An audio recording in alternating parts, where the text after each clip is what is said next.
И трябва или хората, с които живееш, да са много толерантни към тебе, или комшиите да не им пука. Не ме интересуват комшиите, ама сама на себе си няма да си го причиня. Може да пробваш. Не, няма да рискувам. От сега казвам, няма да рискувам и такъв челендж няма да го, няма да го пробвам. Много обичам в кафето да се слагам мляко. Може ли млякото да развали вкуса на кафето ми? Пак се връщаме на въпроса. Зависи на тебе какво ти харесва.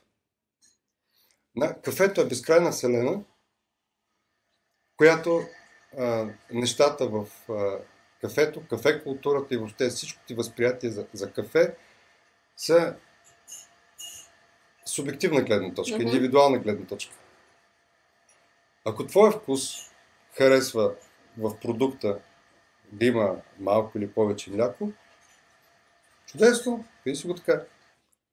Защото по другия начин, ако ти осъждаш хората, които слагат малко мляко в кафето, защото това го разваля, това значи да зачеркнеш една цяла индустрия, която е изградена върху приготвяне на капучино и лате. Ако скоро не си влизал в Starbucks, те пратени огромни кофи вътре с мляко и млечна пяна и всякакви вкусители. Ами да, не са само те.